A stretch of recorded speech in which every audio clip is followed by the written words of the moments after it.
여러분 안녕하십니까? 합격단 건축법 2 농지법 해설 강의를 진행하겠습니다. 참고로 제가 이제 처음 이렇게 인사드릴 때는 마스크를 끼고 지금 이 스튜디오에 아무도 없기 때문에 혼자 하기 때문에 마스크를 벗습니다. 그래서 저 사람은 마스크도 안 쓰고 마음대로 수업하네 그게 아니고 아무도 없어요. 아무도. 그래서 저 혼자 그리고 소독 다 해서 F킬러 다 치고 그리고 수업을 진행합니다. F킬러 치면 이제 바이러스 다 죽으니까 파리도 죽는데 바이러스가 안 죽었어요. 그게 당연히 바이러스 죽겠죠. 그래서 F킬러 한 번씩 딱 뿌리면 바이러스 파리 목이 다 죽습니다. 자, 오늘 이제 해볼까요? 일단 참고로 여러분 말이에요. 지금 합격단 문제 제가 냉정하게 진단을 하면 합격단 이 문제들 20개 중에 15개 이상 나와야 돼요.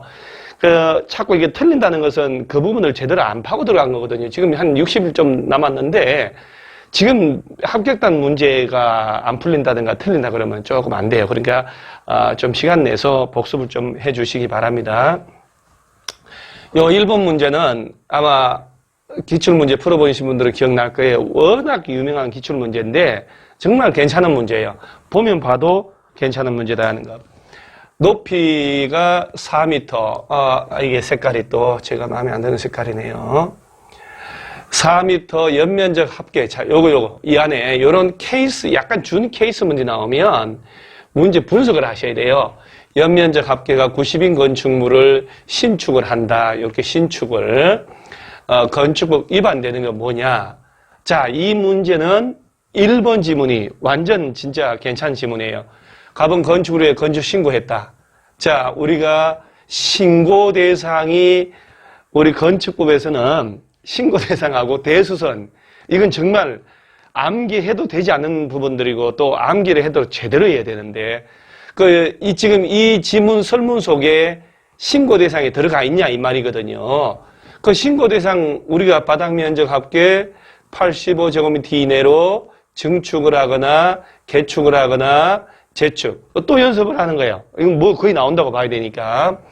그 다음에 이제 관리지역, 농림지역, 자연환경보전. 그러니까 이제 머릿속에 도시지역 외에서 200 미만이고 3층 미만인 건축물 지을 때는 신고하는데 지구단위계획구역이라면 막 허가를 받아야 되고 203층 미만인 건축물에 대한 그 유명한 대수선, 그 다음에 대수선 중에도 단순 수선, 내력벽을 30 이상 수선, 기둥을 볼을 지붕틀을 3개 이상 수선, 방화벽 주계단 수선이란 말 나오면 다 신고잖아요.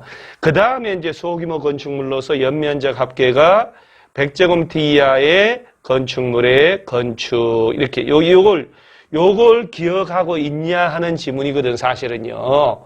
연면적 합계 100제곱미터 이하인 건축물은 신축을 할 때도 허가 안 받고 신고하면 돼요. 그리고 이제 왜 하는 김에 높이 3m 이하로 증축을 할 때도 마찬가지. 그 다음에 이제 공장 지을 때 공업지역 안에 2층 이하로서 연면적 합계 500 이하. 그 다음 읍면 시골 지역 안에 농업용 축사나 여러분 축사, 작물 재배사, 사로, 물론 이제 집사자를 씁니다만은 외우고 좋으라고 축사나 작물 재배사 나오면 400 이하는 물론 종묘배양시설 온실도 마찬가지입니다만은 400 이하는 신고하고 창고는 반토막 200 이하다. 신고 대상인데 신고 1년 내에 착수 안 하면 신고 효력이 없어지고 1년 착수 기간 봐달라면 연장할 수 있고 1년 플러스 1년 외우는 거예요. 그러니까 이런 수업 들으면서 입으로 떠들으셔요. 입으로 떠들면서 암기하는 게 제일 좋아요. 그리고 쭈글쭈글쭈글 하면서 올 때 눈으로 절대 안 외워지거든 사실은요. 자, 이 문제 연면적 합계 90인 건축물 신축한다. 그러니까 연면적 합계 100 이하잖아. 100 이하. 그러니까 신축했다. 오케이. 그러니까 이 설문 소개가 얘가 깔려 있는 거예요. 그러니까 얼마나 좋은 문제냔 말이에요, 사실은. 그래서 이 문제는 진짜 정확하게 옛날 기출 문제입니다만은 알고 있어야 된다. 자, 두 번째. 1번은 맞고, 갑의 대지는 인접한 도로보다 낮아야, 원래 대지는 도로보다 낮으면 안 되지. 낮지만 대지의 배수에 지장이 없고 건축물 용도상 방습의 필요가 없는 경우다. 그럼 낮아도 괜찮아요. 그 다음에 갑은 공개공지, 공개공간 확보 안 했다. 그러면 건축법 위반일까? 자, 왜 위반이 아닐까? 공개공지는 건축물 지을 때 바닥 면적 합계 얼마 이상 지을 때 이게 떠올라야 돼요. 가만히 있어봐. 200인가? 이게 아니고 바닥 면적 합계 5천 이상의 문종이, 문화집회, 판운수기, 판매 운수, 숙박, 운수시설, 여경용 시설, 호텔 같은 숙박, 그 다음 나쁜 친구, 업무시설 이렇게 떠올라줘야 돼. 5천 이상인데 90밖에 안 되는데 말이 돼요? 설치 안 해도 아무 문제 없죠. 4번에 갑의 대지는 보행과 자동차 통행 가능한 도로의 3m. 저 대지는 2m 이상을 도로에 접하여야 한다라고 했으니까 아무 문제 없죠. 그 다음 5번이 갑의 건축물은 창문 열었을 때 건축선 수직면 넘어서는 구조로 되어 있다. 지금 4m밖에 안 되잖아요. 높이 4.5m 이하인 부분은 출입구 창문을 열고 닫을 때도 건축선 넘을 수는 없다는 것. 그래서 1번 문제는 정답이 5번이 정답이 됩니다. 그래서 1번 같은 문제, 케이스 문제를 잘 좀 연습하시고요. 자, 구조안전. 요거는 이제 최근에 건져 나온 건데 지금 마지막으로 한번 확인해서 외우게 하려고 하는데 요 해설을 제가 넣어놨어요. 자, 착공 신고할 때 구조안전 확인서로 들어가자. 입으로 뜯어놓는 거예요.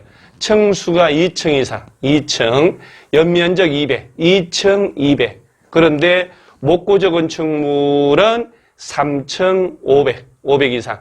자, 목구조 건축물은 구조안전 확인서를 낸다. 500, 3층, 보통은 2층 200.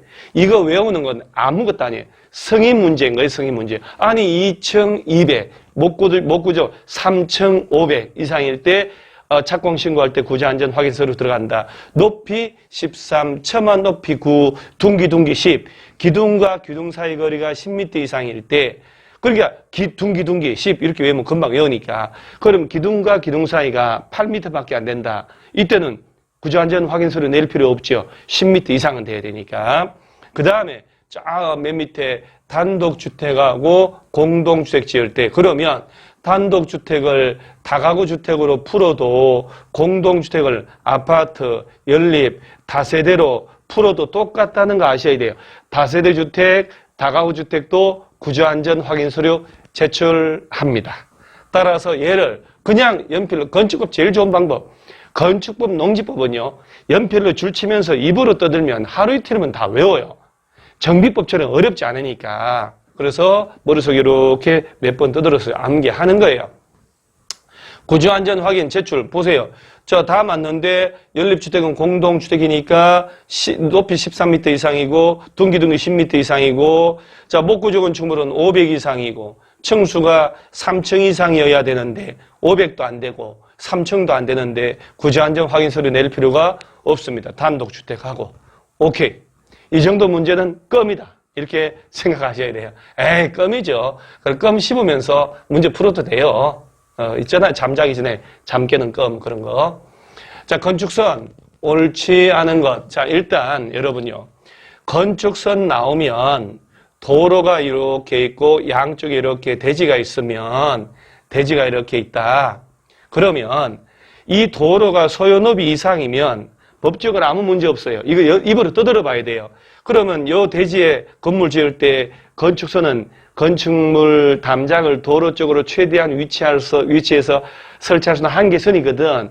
따라서 대지와 도로의 요 경계선, 요 선만 넘지 않으면 된다고. 요 선 넘어서 건물 지으면 안 되지, 요 부분이.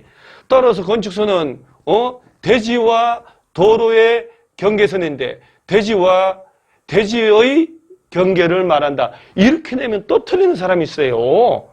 대지와 도로와의 경계선. 자, 여러분, 건축선이 뭐라고요? 대지와 도로와의 경계선. 이 선 넘어서 지으면 된다고 안 된다고? 안 된다고.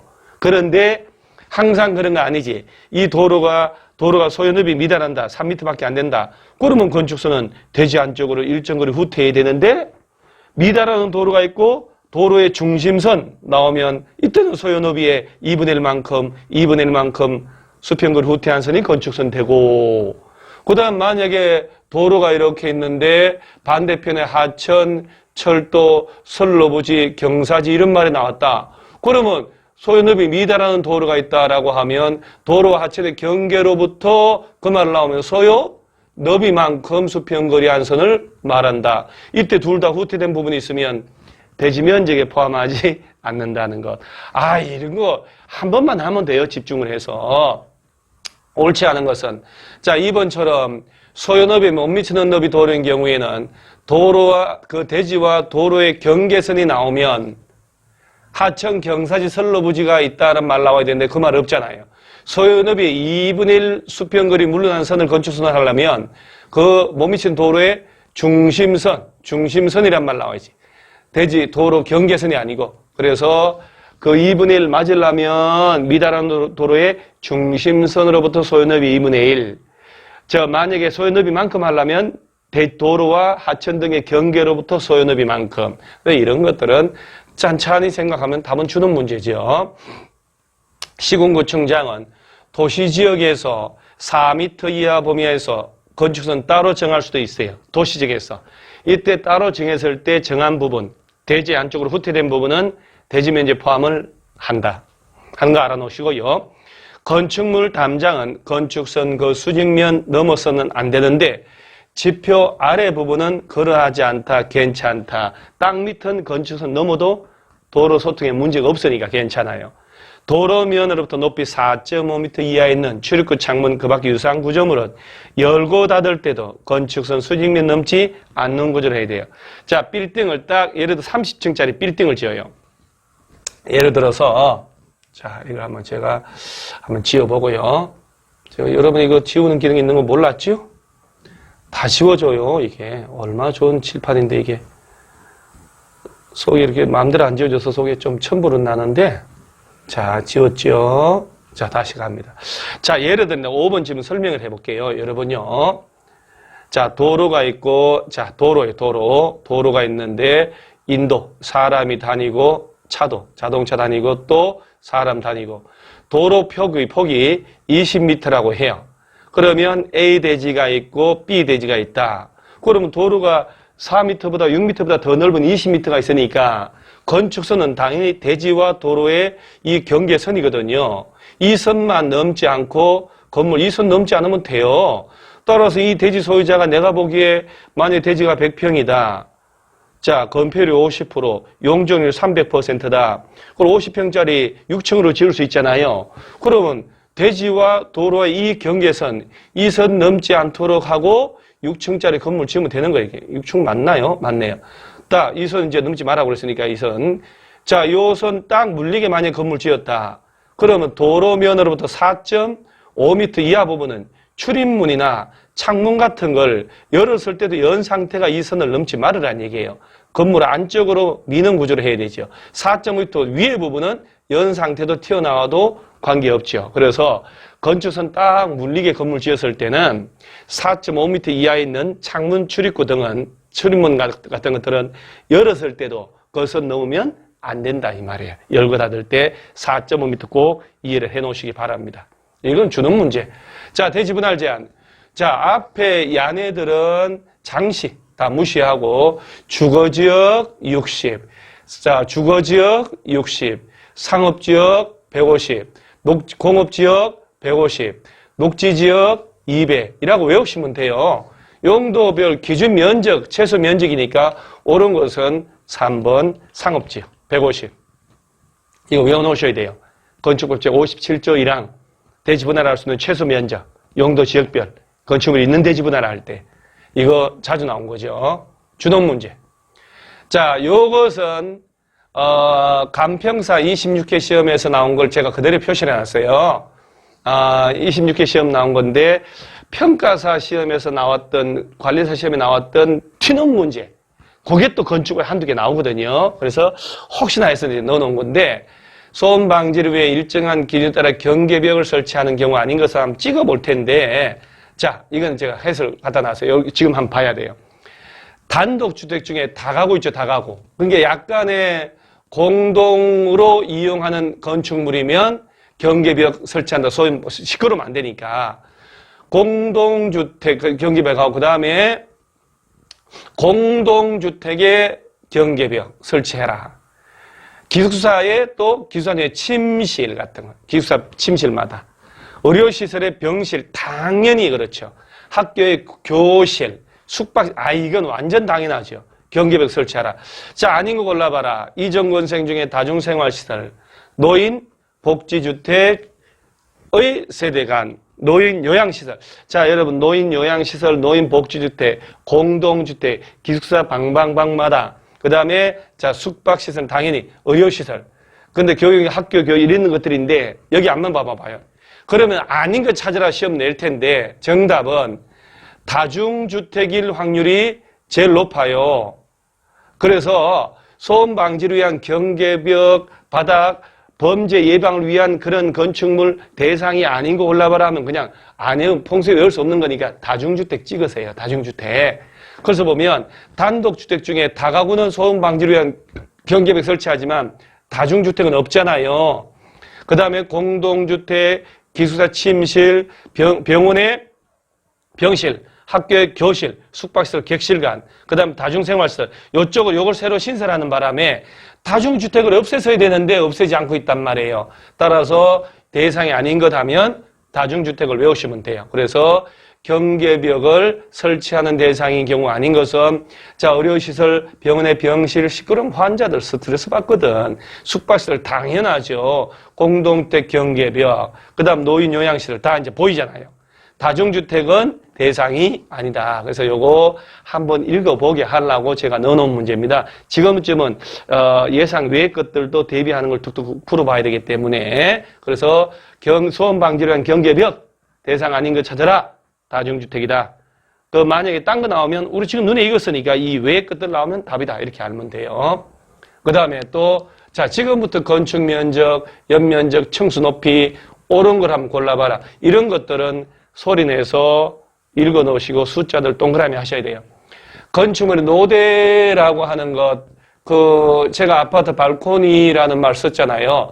노대라고 하는 게 이슬노자를 쓰고, 이슬노자, 이게 전자칠판이라. 그 다음에 우리가 말하는 무슨 무대 할 때, 그 발코니를 노대라고 해야 이제, 등의 바닥은 난간등 설치와 관계없이 노대등의 면적에서 노대등이 접한 가장 긴 외벽의 접한 길이에, 자, 1.5m를 곱한 값을 뺀 면적을 바닥 면적에 산입한다. 아파트 노대 발코니 나오면 1.5m만 나오면 오케이, 맞다, 이렇게 알면 돼요.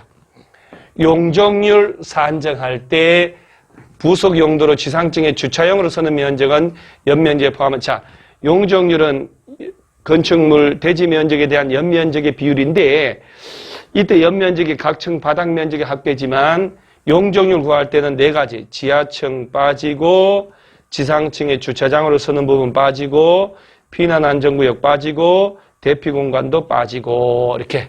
그래서 포함한다 그러면 틀렸죠. 건축물이 부분에 따라 이건 중요한 지문, 층수가 다르면 그중 가장 많은 층수를 건축물의 층수로 한다. 많은 층수요. 예를 들어서 하나의 건물로 이렇게 짓는데, 자, 예를 들어 1층, 2층, 3층, 요거는 4층, 5층, 6층, 요건 7층, 요거는 이제 10층이다. 뭐 10층이라고 쳐. 이 부분은 10층, 7층, 4층이다. 건물 하나가 부분에 따라 층수가 다르단 말이지. 그럼 가중 평균 그런 말 쓰면 안 되고 많은 층수. 이렇게. 자, 건축물을 오래돼서 리모델링 할 때 미관 향상, 열 손실 방지 등을 위하여 외벽에 부가엽, 마감재 등을 설치한다. 단열 타일 같은 거 붙이잖아요. 그러면 바닥 면적에 산입하지 아니한다라고 해야 되죠.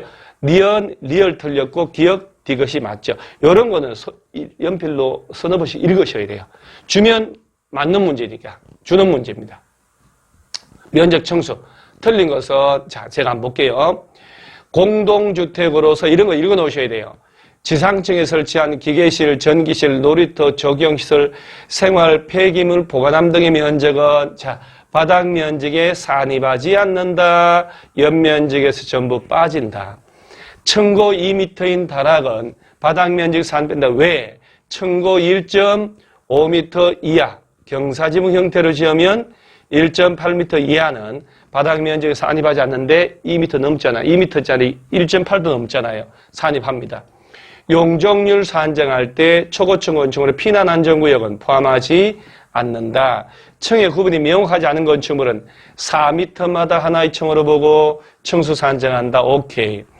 자, 건축물의 옥상에 설치된 승강기탑, 계단탑, 막루, 장식탑, 옥탑 등으로 수평 투영 면적 합계가 그 해당 건축물 건축 면적 8분의 이하인 경우로서 그 부분 높이가 12m를 넘는 경우는 넘는 부분만 높이에 산입한다. 그러니까 여러분요, 건축물에 자 층수가 있고 높이가 있을 텐데 옥탑 등을 설치한단 말이에요. 옥탑 등을 설치할 때 이 옥탑 면적이 건축 면적의 8분의 1 이하로 지으면 이 부분은 높이에 산입하지 않습니다. 만약에 8분의 1 넘어버리죠? 그러면 높이에 산입을 해요. 그 다음 만약에 8분의 1 요 건축 면적, 요게 이제 예를 들어 100평인데 여기 10평이다. 10분의 1이잖아요. 8분의 1이 안 되는데 요 높이가 12m 넘어버려 15m다. 그럼 넘는 부분만 높이에 산입하는 거예요. 그럼 이하 높이가 30m고 옥탑 높이가 15m면 33m가 된다 하는 거예요. 그래서 옥탑 등을 설치할 때는 건축 면적의 8분의 1 이하로 하고 자체 높이를 12m 이하로, 12m 이하로만 하면 높이하고는 아무 관계없는 건축물이 됩니다. 자, 8번 또 바닥 면적 산정 틀린 것은 벽 지문이 벽 기둥의 구획이 없는 건축물이다라고 캔티레바식 건축물 나오면 그냥 지붕 끝에서 1m 후퇴하고 남는 부분이 산입된다 이렇게 알면 돼요. 1m만 알면 돼요. 1m 후퇴한 선 둘러싸인 수평 투영 1m만 외우면 됩니다. 당연히 장애인용 승강기, 에스컬레이터, 휠체어 리프트, 경사로 또는 승강장은 바닥 면적에 산입하지 않아야지. 그래야 연면적에 제외되고 용적률에 빠져서 장애인용 시설을 설치를 마음대로 할 거 아니에요. 바닥 면적 산입하는 게 상식이죠. 산입하지 않는다. 당연히 산입하지 않는다. 자, 그 다음에 승강기탑, 계단탑, 막루, 장식탑, 다락은 층고가 1.8이 아니고 1.5m 이하인 다락은 바닥 면적에 산입하지 않는다. 답은 3번이 틀렸네요. 그 다음에 뭐 나머지는 뭐 특히 노디 나오면 1.5m 외우시고요. 자, 그 다음에 용적률 구하라. 용적률 구하라 그러면 일단 지하층은 다 뺀다. 지상층의 주차장 부속으로 쓰는 부분도 빠진다. 이 두 가지 정말 명심하셔야 돼요. 지하 1층 빠져. 너 빠져. 지상 1층 필로티 주차장 너도 빠져. 그러면 2, 3, 4층, 2층, 3층, 4층, 3계층, 이전건생 200이다. 그러니까 600을 지었어요. 600을. 지붕은 경사지붕 형태로 다락의 층고가 2m, 아이고, 다락이 1.8 넘네. 그러면 바닥에 100, 이것도 포함해야지. 100. 700을 지은 거예요. 700. 용적률 구할 때. 대지가 400이니까 400인 대지에다가 700을 지었다 이 말이거든. 400에 400을 지었으면 100%, 400에 800을 지었으면 200%, 400에 600을 지었으면 150%, 700이니까 175%, 1.75배. 따라서 정답은 5번인데, 자, 이 문제 논점 아시겠습니까? 포인트. 지상층, 지하층, 지상층의 필로티 주차장, 이건 포함하지 않는다는 걸 알고 있냐는 문제입니다. 그 다음에, 자, 다양하죠. 그 다락, 경사지붕 형태로 지었다. 층고 1.8m 이하면 바닥 면적 산입하지 않는다. 그 2m니까 그 부분은 바닥 면적 산입을 한다는 얘기잖아요. 그걸 알고 있냐는 개념.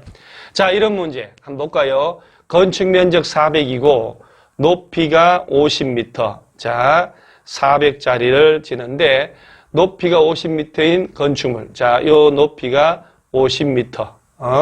옥상에다가 수평 투영 면적이 60, 옥상 면적 요게 60 옥탑, 높이가 15m. 요 높이를 그림 그려보세요. 이렇게 옥탑을 설치했다. 높이 얼마냐? 아하, 옥탑 면적이 건축 면적의 8분의 1이 넘냐 안 넘냐만 알면 되잖아요. 문제는 400의 8분의 1이 얼마인지 모른다는 거죠. 그래서 8배를 하면 400 된다. 5, 8이 40이니까 50제곱미터는 800이에요. 8분의 1이에요. 자, 옥탑 면적 60이니까 50보다 넘네? 8분의 1보다 크잖아요. 그러면 이 부분은 전부 높이 산입을 해. 그래서 옥탑 등을 설치할 때 건축 면적의 8분의 1 이하면 높이에 산입 안 한다. 8분의 1 넘어버렸다. 다 포함해요. 따라서 이 높이는 65m가 됩니다. 이해하셔야 돼요. 그래서 옥탑 면적이 건축 면적의 8분의 어디 가서 8분의 1 이하면 층수에서도 빠지고 높이에도 빠진다. 근데 8분의 1 넘었네. 그러면 다 포함을 해요. 8분의 1 이하라도 자체 높이가 12m를 넘게 설치하면 넘는 부분만 높이에 산입을 한다. 이렇게 알아놓으셔요. 높이 제한. 우리가 높이 제한하면 참 우리 지금 합격단 벌써 3순환째입니다, 여러분.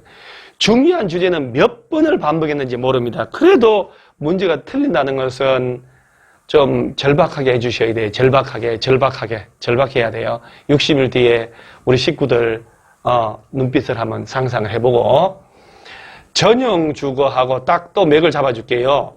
전용 주거 지역하고 일반 주거 여기서는 물론 1종, 2종, 1, 2, 3 다 포함해서요. 모든 건축물 지을 때 모든 건축물이에요. 정북 방향으로부터의 높이 제한 적용받고 전용 일반 주거 외에서는요. 명심 공동주택 지을 때만 일조권 적용해요. 기숙사는 물론 제외하고요. 그런데 공동주택도 중일 제외, 중심 상업지역하고 일반 상업지역에서는 제외된다는 거 꼭 아시기 바랍니다. 자, 다시. 자, 전용주거, 일반주거 두 군데에서는 모든 건축물 지을 때 정북 방향으로부터 인접대지 경계로부터 1.5m 높이 2분의 1cm 떼어야 되고 전용 일반주거 외에서 건물 지을 때는 공동주택 지을 때만 일조권 적용합니다.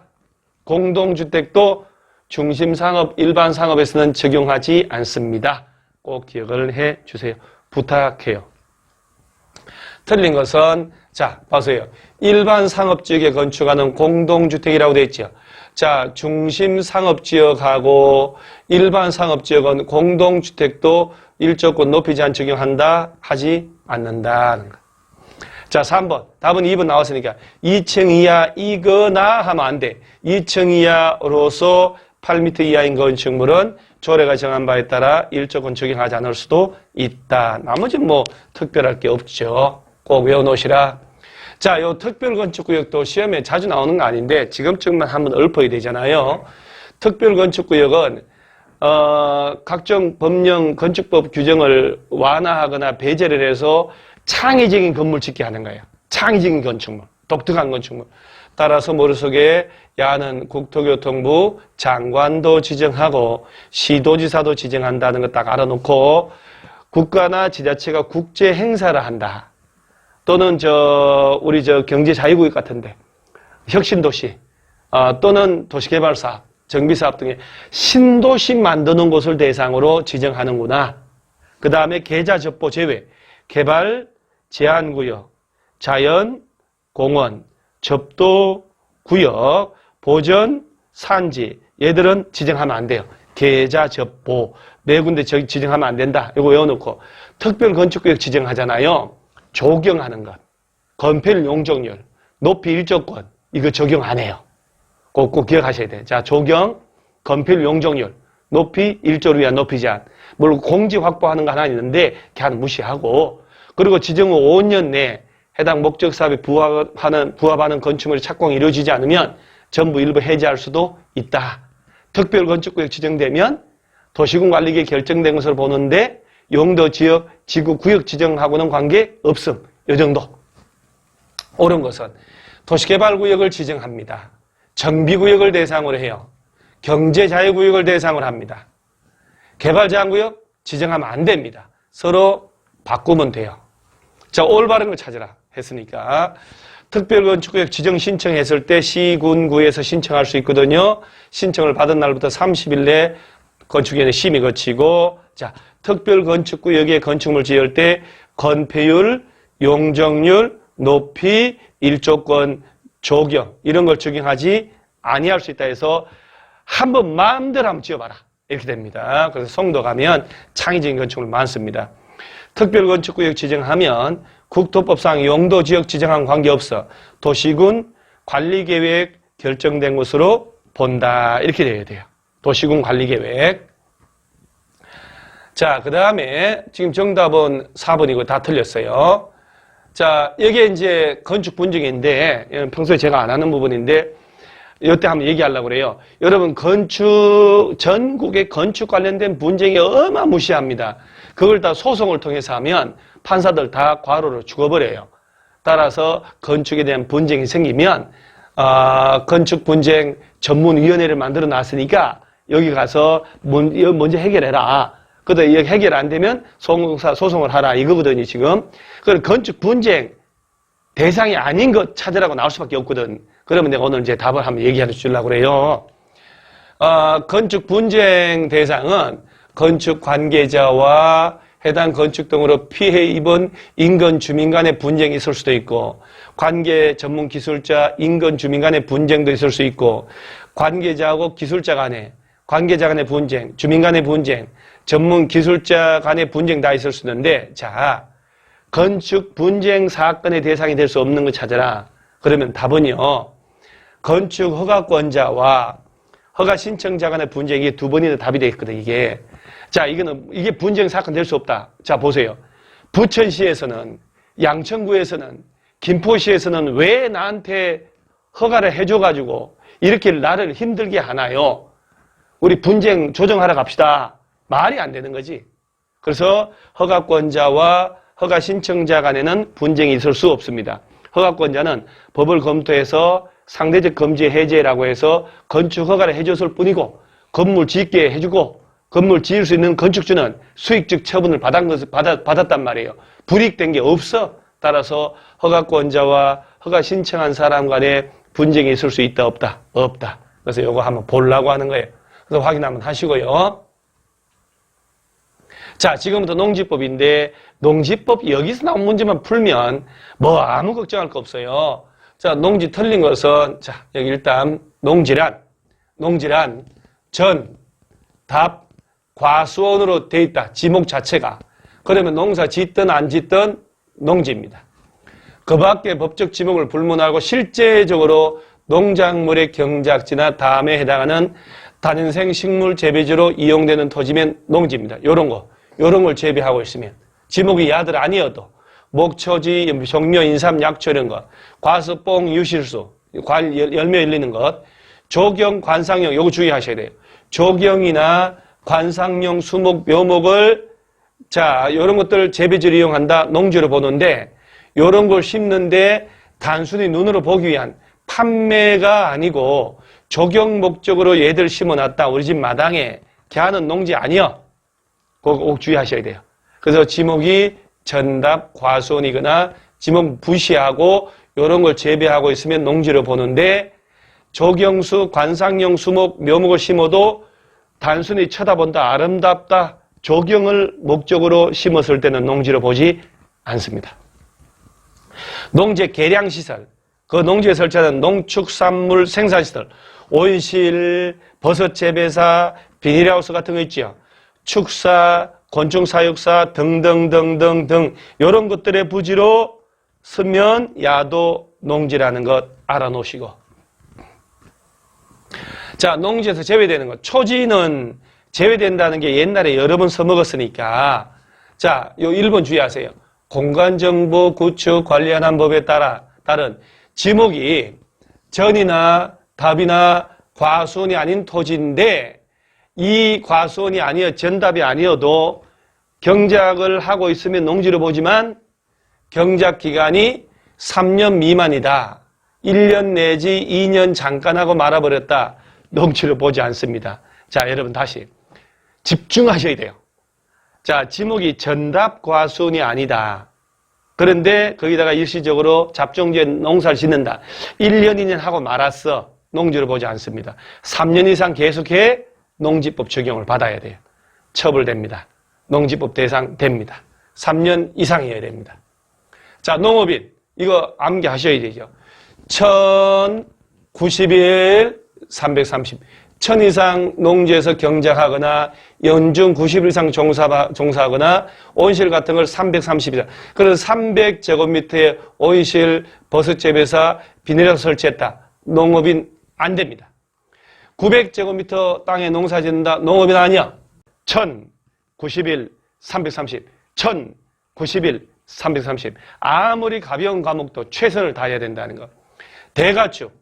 뭐 대가리 큰 거 아닙니까? 소, 말, 중가축, 개돼지, 양념소, 소 2마리, 돼지 10마리, 소가축은 대가리 작은 토끼, 밍크 이런 것들 100마리, 가금, 집에서 키우는 날짐승, 닭, 거위, 오리, 천수, 꿀벌 10군 이상 사육하거나 연중 120일 이상 축산업 종사한다. 그 다음에 연간 농산물의 판매액이 120만 원. 자, 농업인 지금 나와야 돼. 1091, 330. 따라 해보세요. 1091, 330. 대가축 몇 두? 2두. 중가축 12. 소가축 100두. 가금 1000수. 꿀벌 10통. 그 다음에 축산업종사 120일. 연간 농산물 판매액은 얼마 이상? 120만 원. 자, 이렇게 하면서 또 외우는 겁니다. 주말에. 농업인. 자, 그 다음에 위탁경영은 뭐 농지 소유자가 타인에게 보수를 주기로 하고 전부나 일부를 맡겨서 행하는 것. 농업법인은 영농조합법인 만들거나 회사법인을 만드는데 구성원의 3분의 1 이상이 농업인이어야 됩니다. 농업회사법인 만들 때는 자 가로치고 구성원의 얼마 이상이 하면 3분의 1 이상. 이건 빈칸용 나왔거든요. 시험에. 앞으로 가야죠. 자, 요 문제. 자, 농지에 해당하는 것이다. 틀린 것은, 자, 지목이 전답과수원이 아닌 토지인데 농작물 경작지로 2년밖에 안 쓴다. 농지로 보지 않죠. 1년 내지 2년, 즉 3년 미만이면 농지로 보지 않습니다. 그래서 정답은 딱 나오네요. 이거 여러분 연습하셔야 돼요. 농지증 딱 나오면 시, 구, 업, 면. 노래 불러야 돼, 노래. 시구업면. 따라서 네 글자니까 4일 내에 발급 통지해 줄 것이다. 자, 농지증 발급받을 때 농업 경영 계획서가 들어간다. 우리가 아는 영농계획서. 자, 농지를 매매나 교환은 단금받았는데 증여나 경매로 받을 때도 농지증 낸다는 거 반드시 기억을 하셔야 됩니다. 자, 지금 농지증 요거. 자, 요런 목적으로 매매나 교환, 증여, 판결, 경매. 특히 경매, 증여 두 가지 주의하셔야 돼요. 취득하는 자는 소재지 시구 업면에게 농지증 발급받으라. 자, 다음에 해당하면, 여기에 해당하면 농지증을 아예 안 받고도 취득한다. 국가나 지자체가 소유한다. 당연하죠. 상속받았다. 담보농지 취득한다. 자, 농지 전용에 협의를 마친 농지. 자, 농지를 다른 용도로 쓸 때 전용의 허가라고 하고 경미한 것은 신고해요. 요거는 개인들이 하는 것. 농지 전용의 협의라고 하는 것은 국가나 지자체가 농지 밀고 개발하는 거예요. 따라서 농지 전용에 국가가 협의를 다 마쳤다. 그런 농지를 소유할 때는 개인들이라도 농지증 안 내도 됩니다.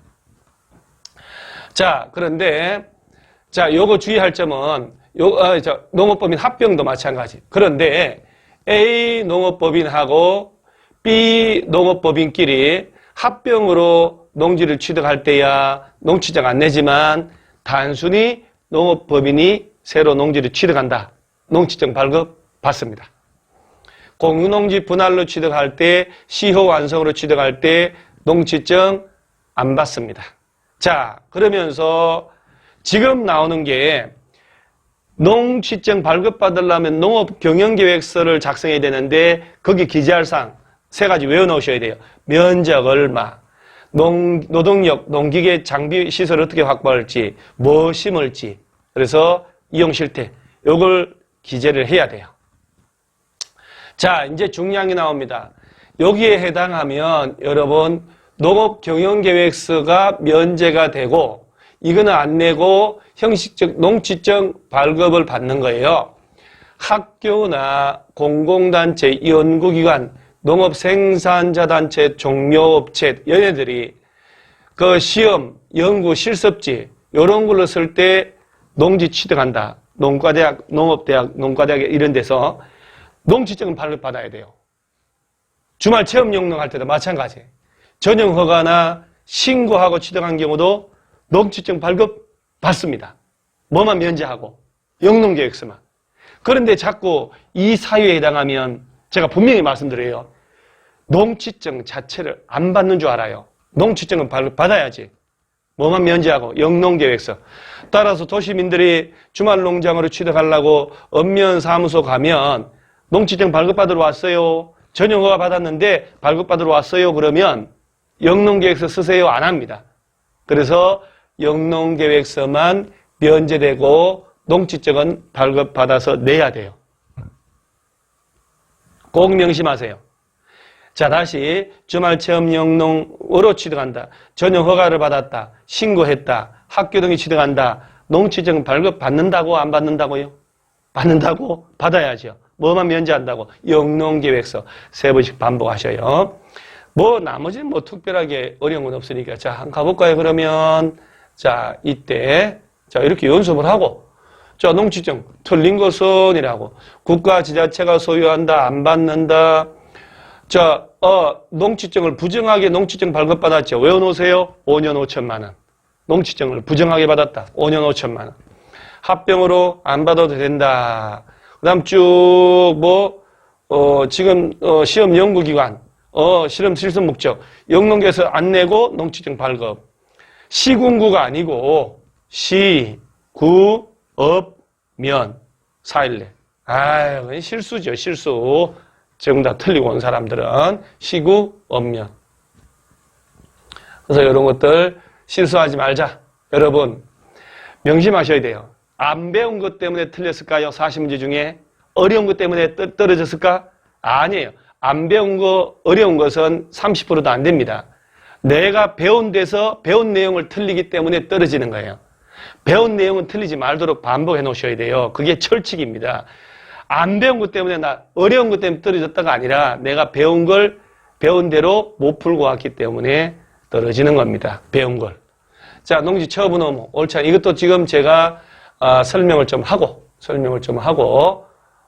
볼 겁니다. 이행강제금도 똑같이 설명을 다 해요. 자, 보세요. 다음에 해당하면 그 사유가 발생한 날부터 1년 내 팔아야 돼요. 요런 사유가 발생한 날부터 1년 내 처분을 해야 돼요. 처분을. 자, 회사 법인이 요건에 적합하지 않게 된 후 3개월 지났다. 아까 회사 법인이 농지 소유하려면 3분의 1 이상이 농업인이어야 하는데 요건에 흠결이 생긴 거예요. 석 달 내 보완해야 되는데 석 달이 가도록 보완을 못하고 있다는 얘기거든. 그럼 1년 내 팔아야죠. 그 다음에 주말 체험 영농하고자 취득한 자가 재해나 농지개량, 질병 등의 정당한 사유 없이 주말 체험 목적으로 이용 안 하고 놀리고 있어. 그러면 팔아야죠. 그 다음에 또 하나 중요한 거. 전용한다고 창고 짓는다고 허가나 신고하여 취득한 놈이 취득한 날부터 2년이 가도록 목적사업 착수 안 해. 자, 그럼 보세요. 전용 허가를 받았지요? 그때부터 2년이 가도록 목적사업 착수 안 하네? 그럼 그 사유 발생 후 몇 년 내 팔아야 된다고요? 몇 년 내? 아까 얘기했죠. 저 의무 사유 발생하면 그 사유 발생 후 1년 내 판다고. 입으로 떠들어야 돼요. 자, 1년이 가도록 안 팔죠. 처분 명령이 날라온다니까요. 6개월 내 팔으라고. 그래도 안 팔지. 그 유명한 이행강제금 날라오잖아요. 자, 그래서 요거 5번 꼭 기억하고요. 농지 소유 상한 초과했네. 초과한 부분 팔아야 된다니까요. 이런 것들 쭉. 자, 처분 명령. 시군구청장은 처분 의무 기간 내 안 팔면 6개월 내 팔으라고 명령을 때린다. 뭐 사유가 있으면 처분 명령 직권으로 3년간 유예해 줄 수 있습니다만 특별한 게 아니고 처분 명령을 받았는데 안 팔려요? 이행강제금 맞을 수 없잖아요. 따라서 매수 청구 중요한 겁니다. 그 내 농지를 제발 좀 당신들이 사가지고 가주세요. 나 힘들어 죽겠어요. 한국농어촌공사에 가서 명령을 받은 사람은 매수 청구한다는 거. 한국농어촌공사예요. LH도 아니고 시군구도 아니고 농어촌공사가 하는데 공시지가로 사는 것. 징벌적 성질이거든요. 근데 실제 거래 가격이 더 낮으면 낮은 가격으로. 그래서 처분 명령을 받아가지고 농어촌공사 찾아가서 내 땅 사주세요 했을 때는 공시지가라는 거 딱 기억을 하시고, 그 다음에 시군구청장은 처분 명령 안 한, 즉 안 파는 사람이 있으면 땅값의 20% 이행강제, 이거 빈칸용어로 여러 번 나왔죠. 땅값의 20%에 해당하는 이행강제금 때립니다. 매년 1회입니다. 따라서 1년에 완샷 20%, 1년에 완샷 20%. 그러니까 5번 두드리 맞으면 땅값하고 쌤 돼요. 그러니까 20%도 외울 수 있고 한 번 더 외울 수 있고, 시군구에서 1년에 완샷 20% 때려버려요. 자, 그런데 처분 명령 이행했다. 200만 원 때렸는데 팔았네. 그럼 중지하고 이미 부과된 것은 끝까지 징수를 해야 된다는 것 알아놓죠. 자, 요 정도 우리가 베이스 깔고 한번 가볼게요. 자, 이 문제죠. 처분 의무 옳지 않은 것. 농지 전용 허가를 받아 취득한 자가 허가받고 2년 내 목적사업 착수 안 했다. 그렇죠? 그 사유 발생 후 1년 내 팔아야 됩니다. 오케이. 연습하세요. 버릴 게 하나도 없는 문제입니다. 시군구청장은 처분 의무 기간 내 처분 대상 농지를 처분하지 아니한 소유자가 있으면 6개월 내 팔으라고 처분에 명령을 합니다. 농지 소유자는 처분 명령을 받은 때는 시군구청장 찾아가서 매칭, 시군구가 아니고 누구 찾아가라고요 아까? 한국농어촌공사. 한국농어촌공사. 그 다음에 매수 청구 받으면 공시지가를 기준으로 매수할 수 있고, 실제 거래가 낮으면 낮은 가격. 그 다음에 자, 그래도 안 팔어 20%에 해당하는 이행강제금을 1년에 한 번 부과 때려버립니다. 따라서 정답은 3번. 17번. 이행강제금. 아까 얘기했죠. 100분의 50이 아니고 100분의 20. 그래서 20% 1년에 한 번 시군구 이렇게 연습을 하셔야 돼요.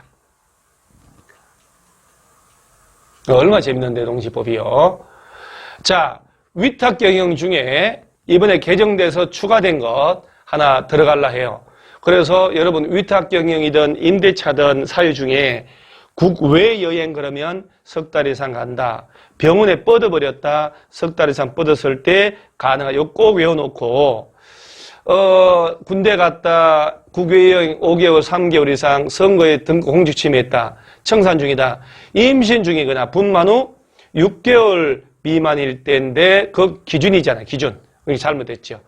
6개월 미만일 때 위탁경영됩니다. 그 사유로서 바르지 못한 거니까 6개월 미만. 그래서 임신 중이거나 아기 낳고 6개월이 안 된 사람은 위탁경영 임대차 할 수 있어요. 그러면 여기서 뒤집어서 좀 뭔가 잘못된 게, 아기 낳은 지 한 8개월 됐다. 그러면 위탁경영 안 되니까 아기 업고 호미 들고 농사 지어야 돼요. 콩밥 매야 돼. 콩밥 매야 돼. 이거는 조금 그렇습니다. 분만 후 한 24개월 정도로 해야 될 것 같아요. 2년 정도 요양을 푹 해야죠. 농사는 무슨 농사입니까? 6개월입니다, 여러분. 꼭 기억을 하시고. 3개월 미만이 아니고, 이건 너무 애기다. 6개월 미만이면 됩니다.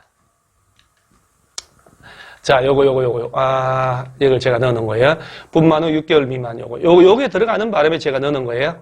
나머지는 우리가 늘상 배운 것들이고, 병원에 뻗었다. 3개월 이상이에요. 국외 여행입니다. 국내가 아니고. 자, 임대차 무상사용. 이게 무상사용이 법이 개정돼서 우리가 여러분 사용대차라고 하는 거예요. 사용대차란 말씀은 안 돼. 이제 앞으로 무상사용이다라고 표현이 바뀌었어요. 나머지는 여러분 임대차 이거 3번 여러분 참 이거 3번 외워야 되는데, 농지 임대차 기간은 3년 이상으로 해야 되는데, 이번 또 바뀐 개정된 게, 농작물의 재배 시설로서 온실이나 비닐하우스 같은 시설을 설치하는 경우는, 이 시설 설치했으니까 3년 너무 짧아. 5년 이상으로 한다는 거 꼭 알아놓으시기 바랍니다. 요거. 자, 농지의 임대차 기간은 3년 이상으로 해야 되는데, 온실이나 비닐하우스 같은 거 설치했다. 시설 설치했으니까 3년으로 하면 안 돼요. 5년 이상으로 한다는 것.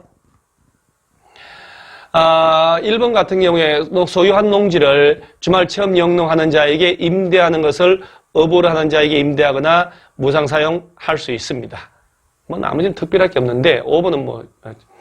자, 임대차 기간을 정하지 않거나 그 위 3번 요거 3년이나 5년보다 요 기간보다 짧게 정한 경우는 그 3년 또는 5년으로 정한 것으로 보는데, 임차인이 빌려 쓰는 사람이 그 3년, 5년 미만으로 정한 임대차 기간이 유효함을 주장할 수도 있어요. 임차인이 원하는 건 괜찮아요. 그래서 임차인이 원하지 않으면 3년 또는 5년 이상 보장돼야 된다.